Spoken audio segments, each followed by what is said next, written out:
ఐటీలో ఎంట్రీ కావాలా? Trainee software engineer గా అజా కోడింగ్ ట్యూటర్ లో 2 వీక్స్ ట్రయల్ పీరియడ్ లో వెంటనే చేరండి. నమస్కారం సార్. నమస్తే మా స్వామి శరణమయ్యప్ప.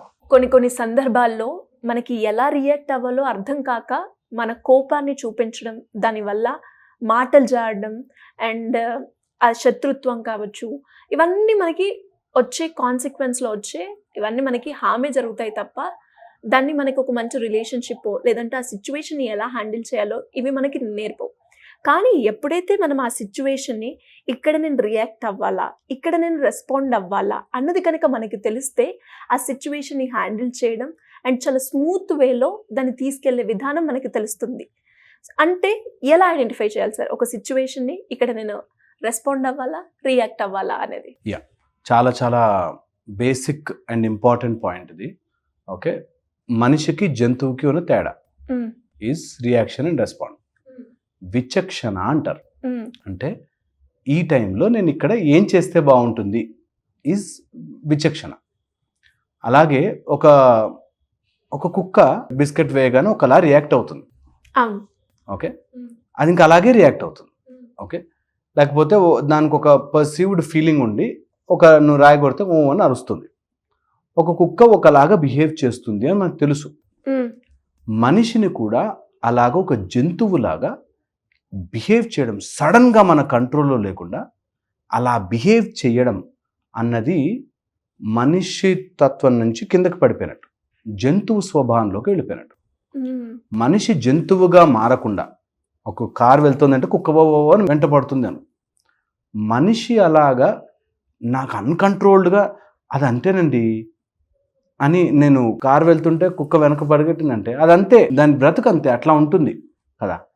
ఒక కుక్క అనుకుందంట ఇట్లా పడుకుని ఫ్లాట్గా, అందరు నన్ను ఎంగిలాకులు తినే కుక్క అంటున్నారు, నేను ఇంక ఎవరన్నా ఏదైనా వేస్తే తినను, అసలు ఏంటి టూ మచ్, నాకు అసలు సెల్ఫ్ ఎస్టీమ్, నాకు మినిమం సెన్స్ లేదా అని ఇట్లా ఆలోచిస్తుందంట. పక్క నుంచి ఎవరో ఉంటే దాని నుంచి ఇట్లా ఏదో సామాన్ బయటకే కానీ పరిగెట్టుకుంటూ వెళ్ళి తినేసింది. మళ్ళీ వచ్చి పడుకుని ఆలోచిస్తే ఊరికి ఎంగిలాకులు కుక్క అంటున్నారు. అదే మన మైండ్ కూడా, మన మనసు కూడా అలా చేయకూడదు, నాకు కోపం రాకూడదు అంటారు. సీన్ రాగానే కోపం రియాక్ట్ అయిపోతూ ఉంటారు. Reaction is an animal response, responding is a human response.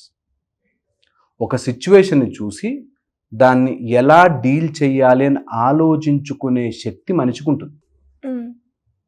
ఏమై ఉంటుంది అనే ఒక అవగాహన చేసుకునే శక్తి మనిషికి ఉంటుంది. జంతువులకు అలా ఉండదు. అందుకోసం అంటే జంతువుల్ని తక్కువ చేస్తున్నాను కాదు, బట్ జనరల్లీ యానిమల్ బిహేవియర్ ఒక రెస్ట్రిక్టెడ్ లైన్లో ఉంటుంది. మనిషి బిహేవియర్ కొంచెం అవాల్డ్గా ఉంటుంది, విచక్షణ ఉంటుంది, మెచ్యూరిటీ. ఇది గనక తెలుసుకోగలిగితే ఏ సిచ్యువేషన్లో ఎవరు ఎలా బిహేవ్ చేయాలో తెలిసిపోతుంది.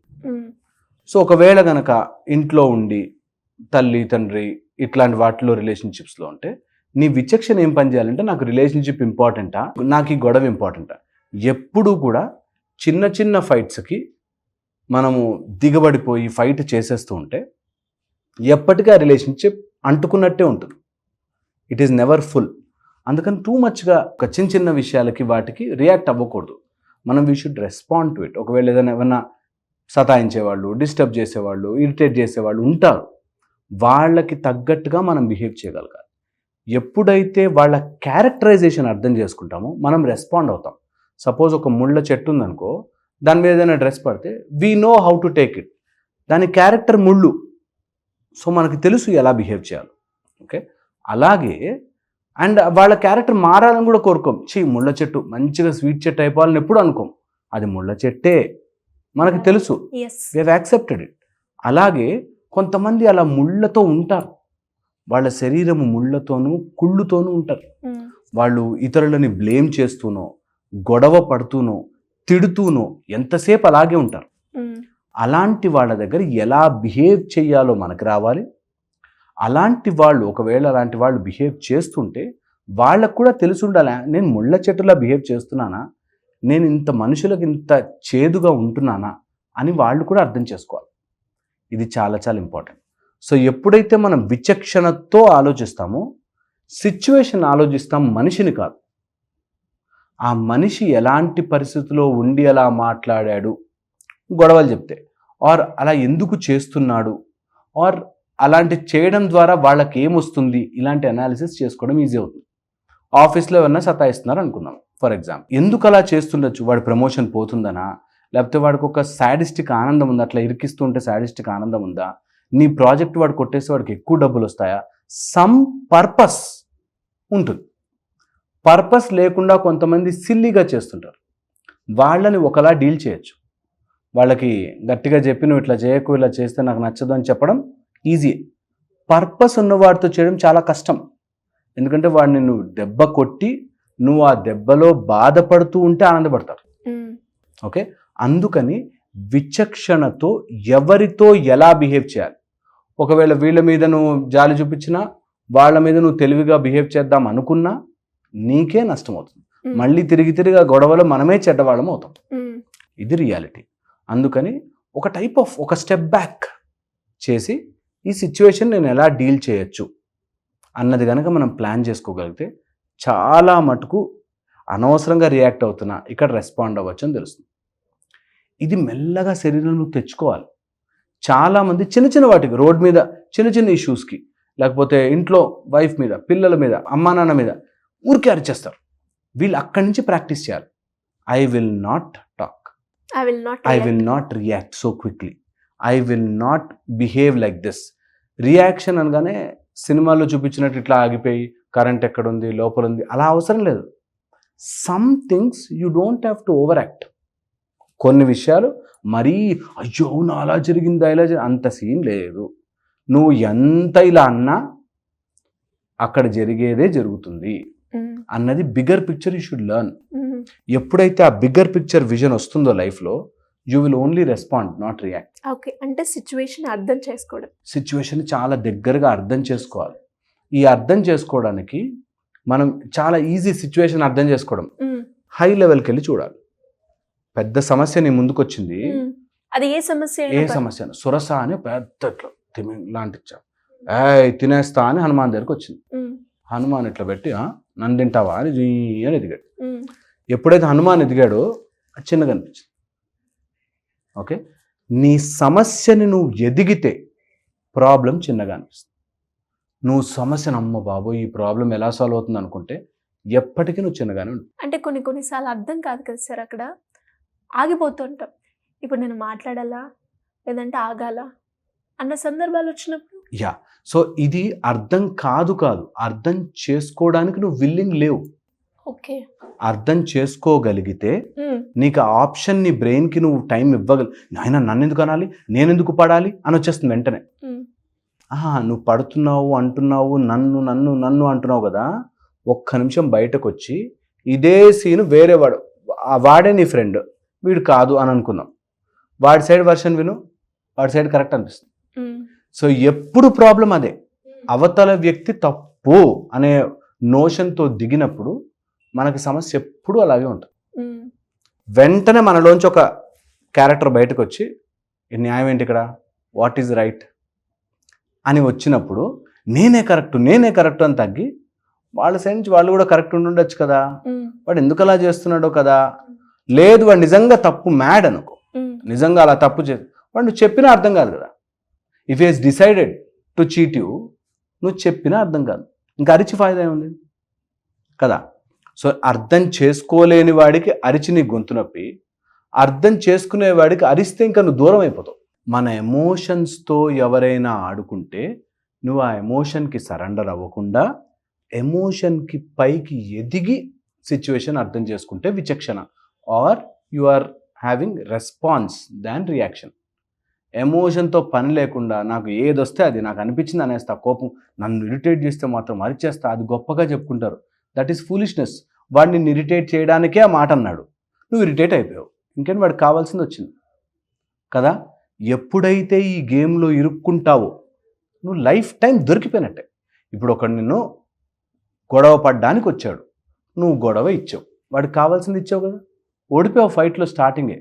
That is reaction. బటన్ ఒత్తినట్టు, ఇట్లా బటన్ ఒత్తగానే ఫ్యాన్ ఆన్ అయిందా, అట్లా ఇప్పుడు చూడు ఇన్ని కోపంగా చూడగానే ఇరిటేట్ అవుతాడు అని వాడు బటన్ ఒత్తగా నువ్వు ఇరిటేట్ అయిపోయావు అంటే నీ స్విచ్ వాడి చేతిలో ఉంది. Very important. ఎప్పుడైతే రెస్పాండ్ అవ్వడం స్టార్ట్ అవుతావో నీకు నీ స్విచ్ నీ దగ్గర ఉంటుంది. నాకు కోపం వచ్చినప్పుడు, తెచ్చుకున్నప్పుడు నేను ఎట్లా వాడికి బుద్ధి చెప్పాలో చెప్పగలను అనే కెపాసిటీ నీకు ఉన్నప్పుడు కంట్రోల్లో ఉంటుంది. ఓహో, నువ్వు స్విచ్ చేయగానే నేను గ్రైండర్ లాగా ఊగిపోనురా, I know what I can do, I will do it at right time, right place. అది విచక్షణ. ఎవరితో ఎక్కడ ఎలా ఎప్పుడు ఎందుకు బిహేవ్ చేయాలో మనకి క్లారిటీగా ఉంటుంది. ఇది డెవలప్ అవ్వాలి అంటే by practice.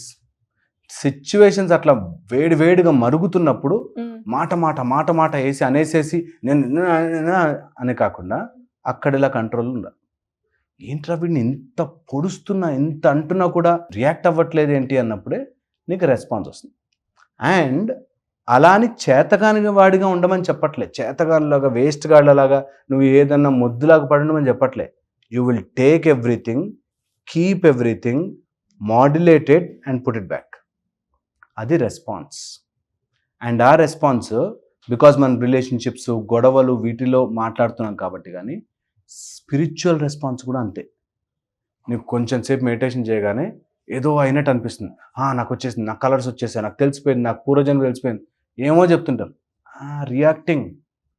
Respond slowly, respond with breath, respond slowly. Breathe చేసుకో, తెలుసుకో, ఆ ఎక్స్పీరియన్స్ని స్టోర్ చేసుకో, దాన్ని వాడుకో నెక్స్ట్ టైం నీ ఎక్స్పీరియన్స్కి. అలాగా రెస్పాండ్ అవ్వడం అనేది ఇన్హరెంట్గా లోపల నుంచి వస్తేనే మానవత్వం, మనిషి తత్వం. లేకపోతే జంతు స్వభావం. జంతు స్వభావంలో మన అంటే అంతే ఉంటుంది. సో నువ్వు స్విచ్ చేసే ప్లగ్ లాగా గ్రైండర్ లాగా తిరగకుండా నీ దగ్గర ఉంచుకో. కోపాన్ని, పగని, ప్రతీకారాన్ని తెలుసుకో. ఎందుకు వస్తుంది నాకు అంత పగ? ఏం చేశాడని వస్తుంది? వాడు నాకంటే గొప్పవాడు అవ్వాలని ట్రై చేస్తున్నాడా? దానికి నాకు కోపం వస్తుందా అని మనకు చాలా విషయాలు తెలుస్తాయి. 99% అందుకే అవుతుంది. So very very important.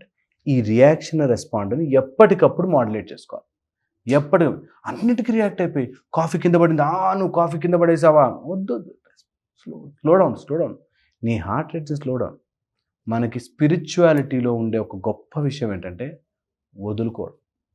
ఎంత నువ్వు లోపల నుంచి లెట్ గో చేస్తావు, ఎంత వదిలేస్తుంటావో అంత స్పిరిచువల్గా గ్రో అవుతావు. ఎంత స్పిరిచువల్గా గ్రో అవుతావో ఇలాంటి గొడవలన్నీ ఆటోమేటిక్గా తగ్గిపోతాయి. That's the great part of it. నాకు ఏదో కోరికలు ఉన్నాయండి, తీర్చుకుందామంటే ఇట్లా చేశారా, నువ్వు గొడవ పడకుండా ఉండు, అన్ని కోరికలు తీరుతుంటాయి ఆటోమేటిక్గా. That's the beauty of it. So ఏ సిచ్యువేషన్లోనూ రియాక్ట్ అవ్వకండి, రెస్పాండ్ అవ్వండి. జంతు స్వభావంలాగా ప్రతి దానికి కుక్కలరిచినట్టు లేకపోతే గ్రైండర్ మోగినట్టు కాకుండా 1 స్టెప్ బ్యాక్ అండ్ రెస్పాండ్. చేతగాని వాడిగా ఉండద్దు, అట్ ద సేమ్ టైం అన్నిటికీ అని ఉండదు. సమయం పోనీ ఏదైనా అనేసి అక్కడితో మర్చిపోవాలి. అని 10 మందికి చెప్తారు, వాడు నన్ను ఇట్లా అన్నా, నేను వాడిని అట్లా చేసిన, వాడిని ఇట్లా అన్నా అట్లా చేసిన, మొత్తం వేస్ట్ అయిపోతుంది. So respond intelligently. Hope that will help. చూద్దాం. డెఫినెట్గా సార్, కొంచెం కష్టమే అయి ఉండొచ్చు ఫస్ట్లో, బట్ ప్రాక్టీస్తో ఆ రెస్పాండ్, రియాక్ట్ రెండిటికి చాలా యూనివర్సల్ పవర్. అది రెస్పాండ్ అవ్వడం is universal power. And it was great knowledge sir. Thank you so much.